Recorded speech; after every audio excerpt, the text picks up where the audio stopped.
Good morning. It is July 7th, 2024, and I am in Cottonwood, Arizona in the high desert.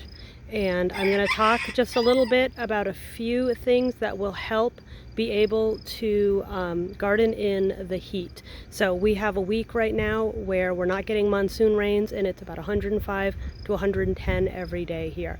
So here are a few, I think we got 5 different things that can help with growing in the heat. The first thing is going to be layering. So as you can see, we've got a shade structure here. This is 30% shade, and I put that up at the end of May, and it usually stays up till September. That helps give a little bit of relief to these beds right under it.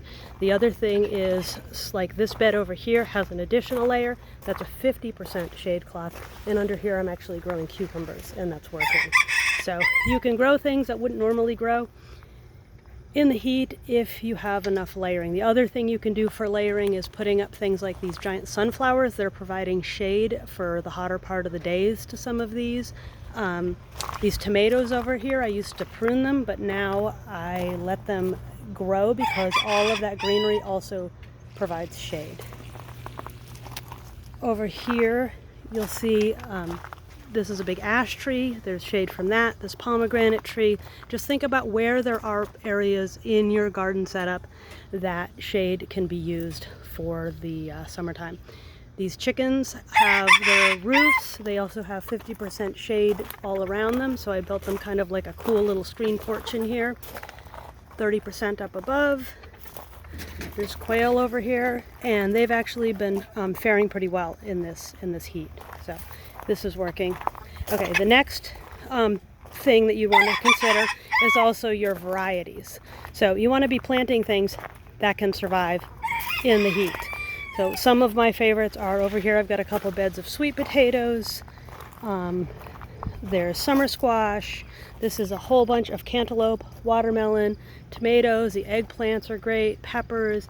Really think about the variety, and every year I try new varieties to see, what can take it, what can't, to the point where, after a few years, your garden will be flourishing even in the heat. Very importantly is also irrigation. So I use a drip line irrigation, and I have everything on a timer. This is one of the timers. This one has 3 stations, and it goes to the in-the-ground beds over here is 1 station. The raised beds are the 2nd station, and then where these sweet potatoes and fig trees are over here is the 3rd station for us. But there's a few other zones that I've got set up, and you want to have, so I have large lines connecting to big lines that wind through each bed, and I think it just went off because it looks wet, which leads to the 4th thing. You want to have a lot of mulch. Mulch definitely comes in very handy on these beds. So you can build that up, and then when the moisture gets in there with the drip irrigation, it'll hold it even through the heat, and everything will stay looking green and happy and lush like it does now. And then the last final thing that's really important is thinking about your aspect. So the aspect is, where does the sun travel? Now, where it's 9 o'clock in the morning, the sun is over here. It's gonna cut through to the hottest part of the day, and this is where the shade cloth is going to come in. And then as it sets, those sunflowers will produce some nice shade.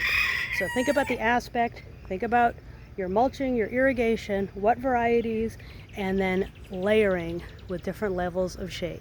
So that's kind of my 5 main points of what I do to get through these heat waves, because the way I figure it, I'm in Arizona. It's going to get hot every summer. I might as well be prepared for it so that it's just maintenance and it's not panic. So take care and happy gardening.